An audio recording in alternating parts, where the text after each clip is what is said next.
সন্ধেবেলায় কি করব বন্ধুরা, তো ঘরে সুজি ছিল আর তো ছিল হচ্ছে টক দই। তো সম পরিমাণে সুজি আর টক দই মিশিয়ে এর মধ্যে প্রায় 15 মিনিট মতন রেখেছিলাম, একটু নুনও দিয়েছিলাম। ঠিক আছে, এবার এর মধ্যে দেখো কেটে রাখা দিয়ে দেবো এই সমস্ত সবজি। গাজর আছে, ক্যাপসিকাম আছে, কাঁচা লঙ্কা আছে, পেঁয়াজ আছে। ঠিক আছে, দিয়ে দেবো, একটু দেবো গোলমরিচের গুঁড়ো,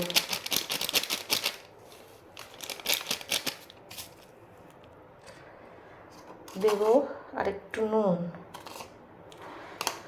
দেবো একটু সামান্য চিনি, দেবো একটু বেকিং পাউডার, দিয়ে এটাকে খুব সুন্দর করে আমি মিক্সড করব। চলো মিক্সড করে নিই, তারপর দেখা হচ্ছে। এবার দেখো একটা থালার মধ্যে আমি তেল মাখিয়ে নিয়েছি, আর নিচে একটা বাটি বসানো আছে গ্যাসের উপর, তাতে জল বসিয়ে দিয়েছি গরম। ঠিক আছে, এবার এই গরম জলের মধ্যে দিয়ে এটা ভেপার করে আমি করব। এই গরম জলের উপরেই থালা বসানো থাকবে, তার উপর এরকম তেল মাখিয়ে নিয়ে এরকম চামচে করে করে দেবো। তোমরা তোমাদের মতন লম্বা গোল যা ইচ্ছে শেপে দিতে পারো। আমি আজকের এই রান্নাটা দুরকমভাবে করব, দুরকমভাবেই করা যায়। তা আমি মানে খেয়ে তো ভয়েস ওভারটা করছি, তো দুরকমভাবে করলে কি হবে, এটা বেশি ভালো লাগে। আর একটা দেখো কড়াইয়ে জাস্ট তেল বুলিয়ে নিয়েছি, দিয়ে এরকম করে দিয়ে দেবো। ওইদিকে ওটা ঢাকা দিয়ে ভেপার করতে দেবো। ওই মিনিট 20-25 মতন করলেই যথেষ্ট, তার বেশি করতে লাগে না, হয়ে যায়। আর এদিকে দেখো, আর ওটা মিডিয়াম হাই ফ্লেমেই হবে, মিডিয়াম হাই ফ্লেমে করতে হবে।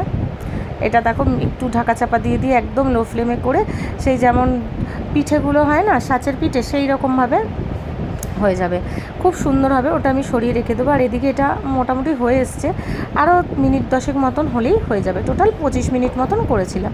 এবার এটাকে আমি তুলে রেখে দেবো, এটা কমপ্লিট হয়ে গেছে করা।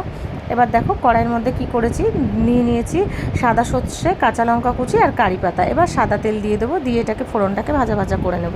ভাজা ভাজা হয়ে গেলে এর মধ্যে আমি দিয়ে দেবো 1.5 কাপ মতন জল, দিয়ে জলটা ফুটতে থাকবে। তার মধ্যে আমি দিয়ে দেবো একটু নুন, আর দেবো 1 টেবিল চামচ চিনি। এবার এই চিনিটা যতক্ষণ না গলবে ততক্ষণ এটাকে ফুটিয়ে যেতে হবে। ঠিক আছে, শেষে বন্ধ করে দেবো, গ্যাসটা বন্ধ করে দিয়ে অর্ধেক লেবুর রস দিয়ে দেবো, একটা ছোটো লেবুর অর্ধেকটা রস দিয়ে দেবো। এটা গন্ধরাজ লেবু গাছের, হ্যাঁ, তোমাদের গন্ধরাজ লেবু না থাকে পাতি লেবু দেবে। এবার এই যে গন্ধরাজ লেবুর খোসাটা, ওই যেটা ভেপার করছিলাম ওর মধ্যে ঢেকে আরও 5 মিনিটের জন্য রেখে দেবো। দিয়ে গ্যাস বন্ধ করেও খানিকক্ষণ রেখে দেবো, সুন্দর একটা গন্ধ ছড়িয়ে যাবে চারিদিকে। যাই হোক, এবার এটাকে তুলে নেব, তুলে নিয়ে ছুরি দিয়ে একটু কোচা কোচা করে দিয়ে ফুটো ফুটো করে নেব। আর ওইগুলোতেও তাই করব। করে নিয়ে আমি ওর মধ্যে যে আমি সিরাপটা বানালাম, ওই সিরাপটা দিয়ে দেবো ওর মধ্যে, দিয়ে মিনিট 10 মতন এটাকে এই অবস্থায় সিরাপটা ঢেলে দিয়ে ঢেকে রাখতে হবে। ব্যাস, তারপরে সার্ভ করো। অসাধারণ স্বাদ বন্ধুরা, যেমন স্বাস্থ্যকর তেমন সুস্বাদু। বাচ্চারা ভীষণ ভালো খাবে, কারণ আমার মেয়ে ভালো খেয়েছে, আরও একটা বাচ্চা খেয়েছে, সেও ভালো খেয়েছে। তাহলে সবারই এটা মোটামুটি সব বাচ্চারই ভালো লাগবে। 2-1 তো মুখের স্বাদ একটু আলাদা হয় না। এটা করে দেবে, বাচ্চারা হেলদি টেস্টি একটা টিফিন সকালেও খেতে পারবে, সন্ধেবেলায় খেতে পারবে। তো ভালো লাগলে অবশ্যই লাইক কমেন্ট শেয়ার করো, আর অবশ্যই এটা ট্রাইও করো, করে দেখো। এটা বিভিন্ন পদ্ধতিতে নানা রকমভাবে এই রান্নাটা করা যায়। আজকে এরকমভাবে করলাম, আগেও একবার অন্যভাবে দেখিয়েছি, ধরনটা জাস্ট আলাদা।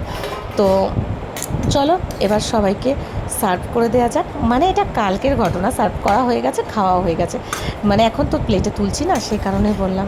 তো কেমন লাগলো তোমাদের পুরো ভিডিওটা জানিয়ে কিন্তু কমেন্ট করে অবশ্যই। আর আমার রান্নাগুলো তোমাদের কেমন লাগে সেটাও বলতে ভুলো না। টাটা, সবাই খুব ভালো থেকো, সুস্থ থেকো।